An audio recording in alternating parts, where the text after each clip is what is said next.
Hello and welcome to SolarQuotes Vodcast, episode 31, Climate Strike edition. Woohoo! This will be a quick one because we've got to go and climate strike. Yeah! We will be starting this podcast with the best voicemail we have ever received. This came in yesterday lunchtime. Take it away, Ned. Yeah, because one of you cunts in the office there ring me. I think he wanted you, Ronald. Yeah. That's who people think of, you know, when they want someone they can trust to talk to, definitely. Yeah. So we rang this gentleman, so it's quite an effective voicemail. We rang him straight back. Mm-hmm. And he had been getting relentless calls from an Indian call centre from a solar company. And when he typed the solar company's name into Google, the reviews page for that company on SolarQuotes came top. Yeah. Now, just to be clear, just because the company's got a review on SolarQuotes, that does not mean they're a SolarQuotes client. These guys are absolutely not a SolarQuotes client. Anyway, he hit the contact page, found our phone number, was at his wit's end about how to stop these guys calling him and harassing him, and left that message. So John, I called him up. We actually had a very pleasant conversation with him. And the best advice we can give you if you're in that situation is say to these guys, oh, look, I've just gone and bought a solar system, sorry. And then they will give up on calling you because they're on a commission and they're just desperate to get that commission. As soon as they see that you're no hope of converting into a sale, they shouldn't hassle you again. Mm-hmm. So, do you think he was Australian, that chap who called? I think he might have been. Yeah, probably. Shall Just this vibe. Just the vibe. Just the vibe. I actually love that about Australia. You would not get a call like that to a business in the UK. Okay. All tea and crumpets over there. That's right. Mm-hmm. Moving on to What are we talking about today? we are talking about blog posts from last week, like we always do. Oh, fair enough. How to maximize electricity bill savings with solar power. This is a really short 2-minute video I made, which talks solar owners through really, really simple concepts around self-consumption and exporting and how to do the thing that, in our experience, most solar owners fail to do, and that's optimize your retail tariff. So optimize your electricity retailer to get the best balance of feed-in tariff and usage tariff after you've had at least one bill post-solar. So you can go to a tool, put in how much you exported to the grid, how much you pulled from the grid, and you can see which retailer in your postcode will have given you the lowest bill. Mm-hmm. What do you think about that? It's a very good plan because if you export a lot, one plan could be the best for you. If you export only a little, another plan could be the best. Yeah. But a lot of people are just stuck basically on a plan that doesn't suit either of those conditions. Yeah, absolutely. So if you're an installer watching this, we know loads of great installers. One thing even the really good guys forget to do, they put the system on, they commission it, it's all working great, and that's great. But if you could just go back, 4 months later and help your customer save even more by optimizing their retail tariff, that would be amazing. And the amount of love you'll get for that, the amount of good reviews you'll get from that, and the amount of just spreading the word about how good solar is, that it would just be, it's the missing puzzle piece, I think. It's a great solar customer service. And there is a really good tool on our site for doing that. I actually got a call. We use a tool that's provided by Mozo. It is a monetized tool, but we make bugger all money from it. I think it's about $100 a month. Ooh, that's my wages. Yeah, good point. The reason we use that is because it's quite complicated to code up. We wanted to use their code. We modified their code to suit solar owners. They called me yesterday and said they're discontinuing that tool. Oh. Because they can't make enough money from it. And I think that's because they try to show every single plan available. Yes. Whether it's monetized or not. And the chances of the plan that they've got an affiliate deal with being the best plan is pretty low. Yeah. So most people, the best plan for them, they actually go direct to the electricity retailer's site without Mozo getting a cut. Or us getting a cut. If you go to the tool, we get half. But it's, like I say, it's bugger all. But what they are going to do is they're actually going to provide a tool that's not monetized at all, just for information. And so we're going to see if we can use that. And that's even better because then I'm sure people think I drive people to this tool because I want to make money out of them. It's not. It's because it's really, really useful. And there's no other tool online that I know of, even the government tools, that let you put in your solar feed-in. Tools. Yeah, they don't let you put in your solar feed-in because it's about the balance between the two. It's not just about the best usage. Yeah. If you don't want to use a tool, I've got an article up not long ago about the best plan for each capital. What's the best? In South Australia, Amazing. Amazing. Yeah. If you've got like, say, 6 or more kilowatts of solar, that's probably going to be the best deal for you. What about the rest of the country? It varies. Some places Origin does well. Origin, it used to be AGL would be better for solar households than Origin, but I think maybe they take turns. These big guys. Anyway, please Yes. help your customers optimize their retail plans after they've got a bill or two in. And you should look at it every year as well, because they do change quite a lot. One more thing, I was chatting with a guy on Facebook who was, which plan should I go on? I said, use this tool. It's the best way I know of actually quantifying the best retail. And he goes, oh no, I can't use that because I'm on SP Osnet. SP Osnet say I have to be on a time of use tariff. I was like, that doesn't sound right. So digging into it, I think what's happened, and Ronald, hopefully you'll do some research on this next week. Yes. SP Osnet automatically puts you on a time of use tariff, I think, if you get solar. But he's confusing being opted into something with not being able to opt out. I'm very confident we'll confirm that next week. It shouldn't be opt out, it should be opt in, but you can opt out at the time of use. I've looked into a couple of these things, a couple of areas where they do this, and they've told me, yes, you can opt out. Yeah. But they use some very devious language as if to almost suggest, oh, you don't want to do that. You might save money. Assholes. Yes. If they put you onto a time of use tariff, don't stand for it. You're almost always Most of the time. better off being on a standard tariff. And it just makes calculating stuff so much easier. Yeah.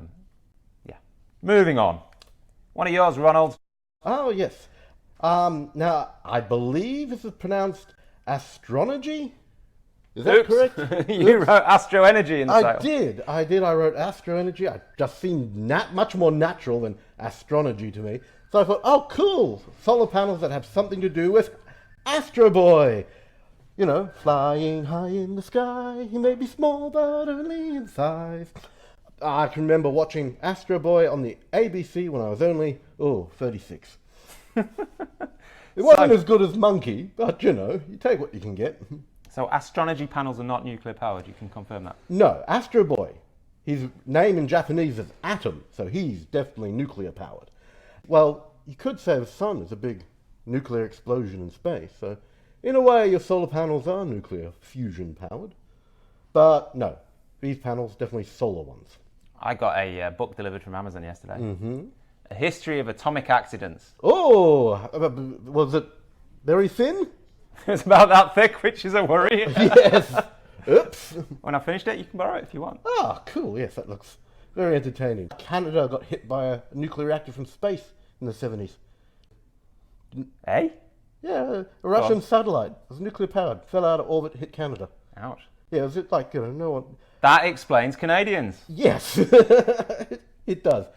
And just like the Americans, with littering Australia with Skylab, the Russians didn't pay the full cost, anywhere near the cost of cleaning it up.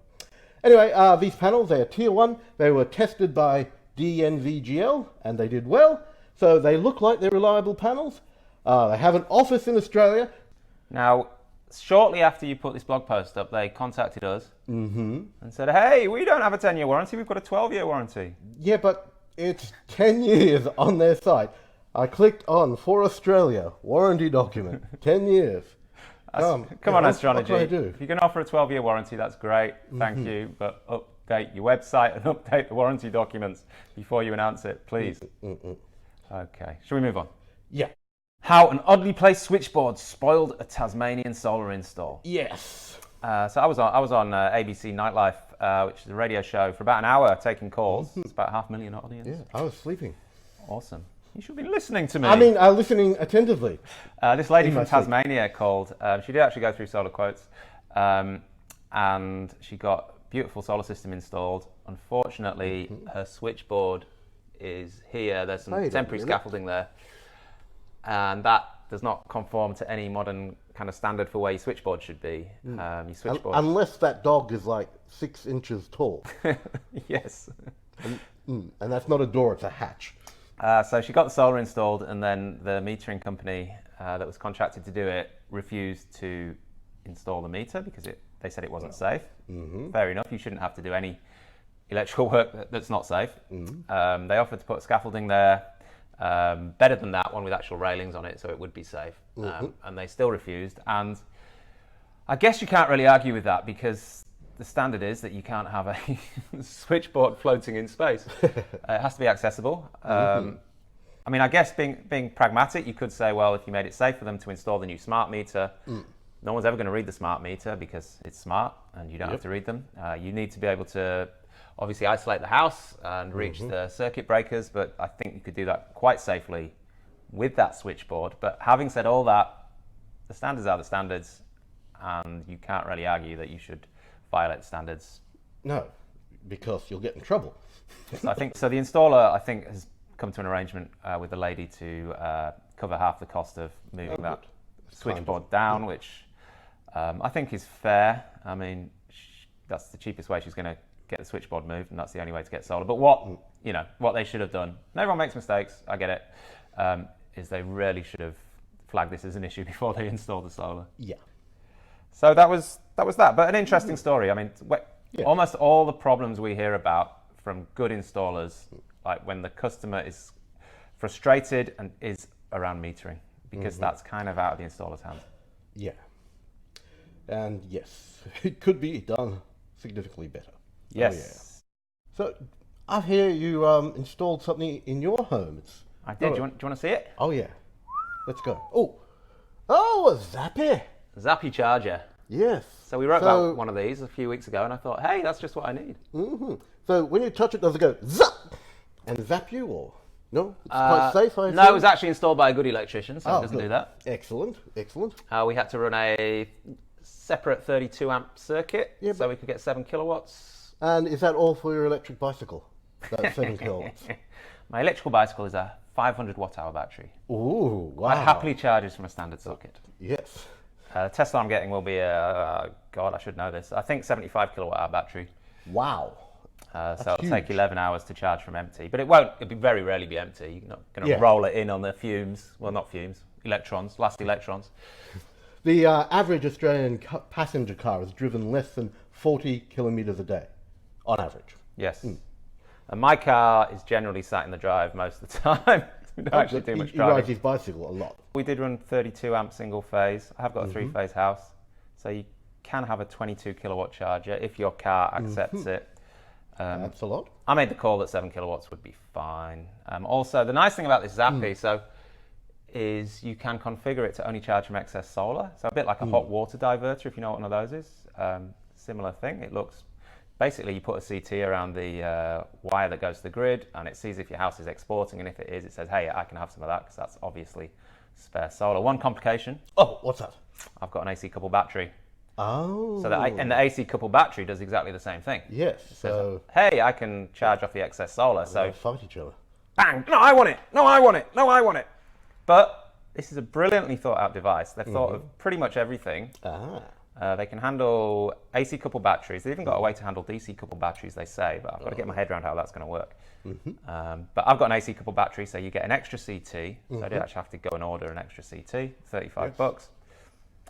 You clip that around the wire going to the battery. I want to give priority to the car. Right. I'd rather have a full car than a full battery in case I need to go somewhere. That makes sense, yeah.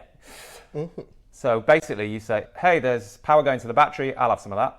Yep. And it takes priority over the battery instead of them fighting. And then it would kind of be like Schrodinger's cat, which one got the energy? Well, surely you could set them at different thresholds, but I wouldn't know. I don't have one of these. But I haven't got the car yet, so I don't actually know if it works. The display says all the right stuff, so yes. Hopefully you get the car soon. It'll show up soon. You know what I read? What I worked out. These things can do 22 kilowatts. On 3-phase one, yeah. On 3-phase. Yep. So there's about 1.3 million cars in South Australia. Right. If 4% of them were connected to 20 kilowatt chargers, then they could draw 1 gigawatt. If they all switched on at the same time, they could draw 1 gigawatt from the grid. So what's that, about 60,000 cars? So there's about 1.3 million, so 1% of that would be, oh yeah, you're close. Very easy. So yesterday there was a lot of wind, prices of electricity went negative.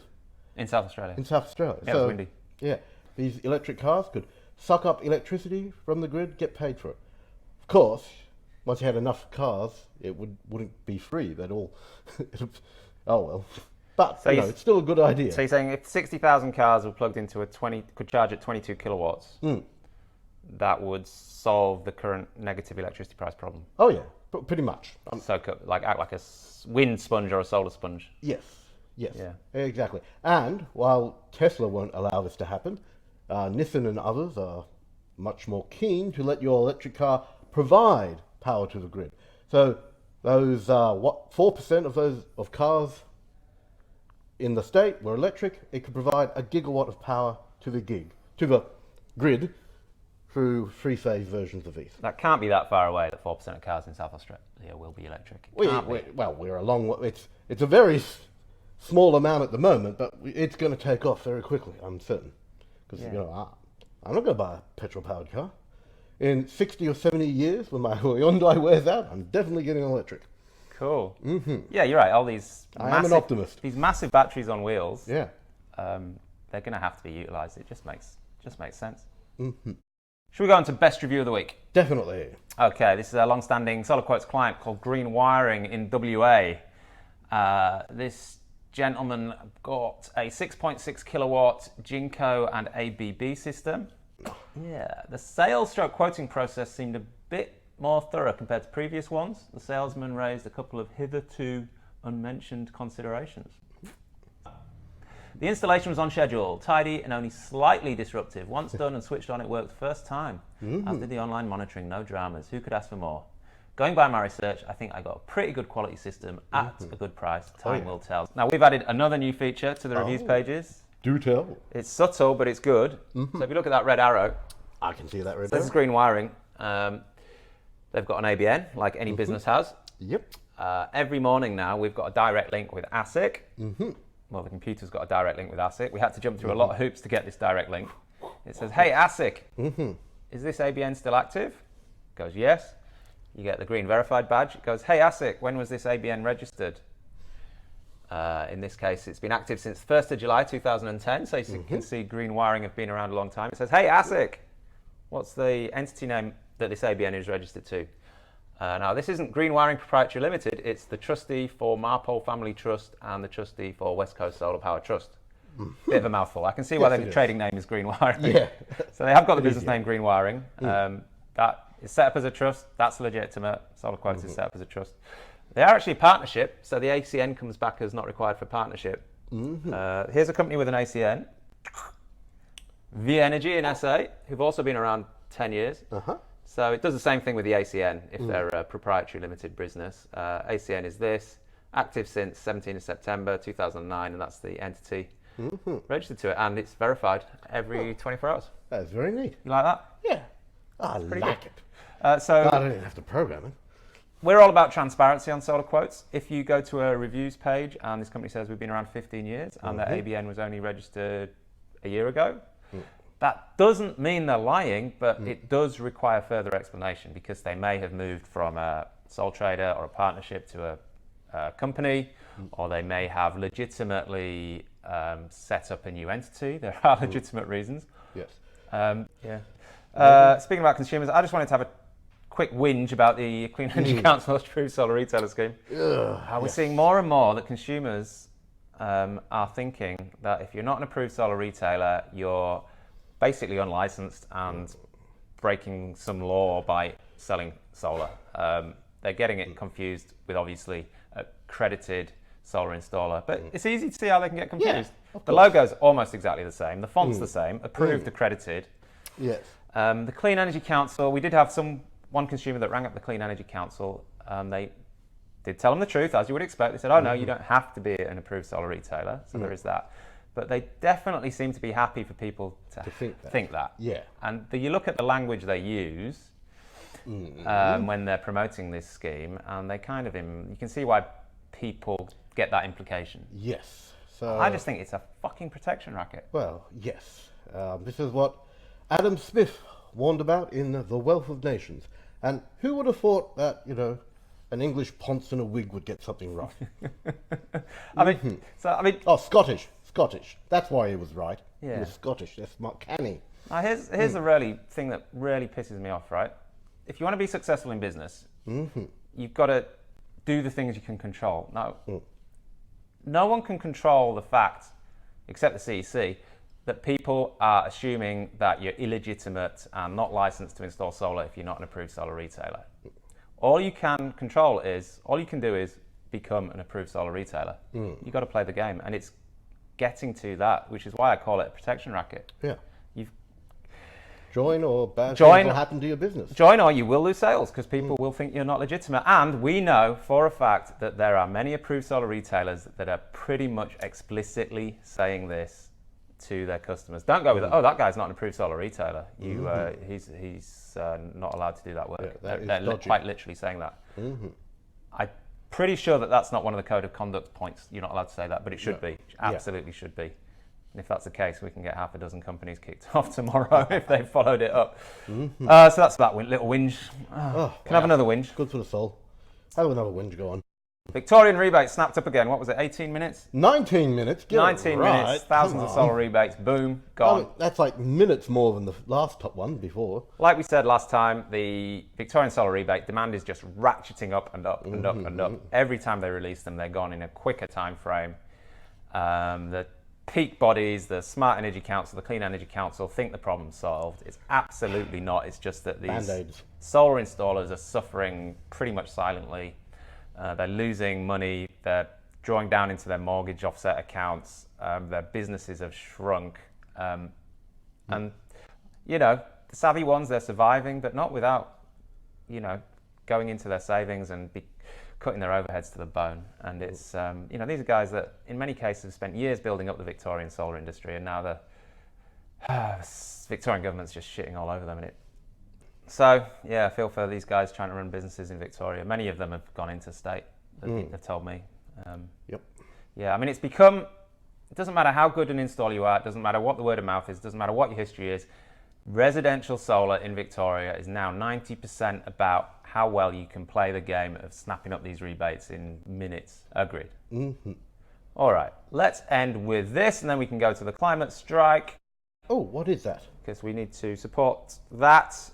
Is that your new fridge? I saw this on an American website, Electrek. It looks a bit like a fridge. SunPower have brought out their own battery and battery inverter. Oh. So they are selling 100% SunPower systems now, solar and storage, in America. Yes. Technical details, I don't know if this is coming to Australia. I will ask SunPower. 4.2 kilowatts or 6.8 kilowatts, 6.5 kilowatt hours or 13 kilowatt hours. Okay, anything else before we go climate striking? Let's go climate striking. Next week, we'll see if we can get Greta on the show. Not, you know, Greta Thunberg, but my aunt Greta. She's lovely. Oh yeah, let's get her on.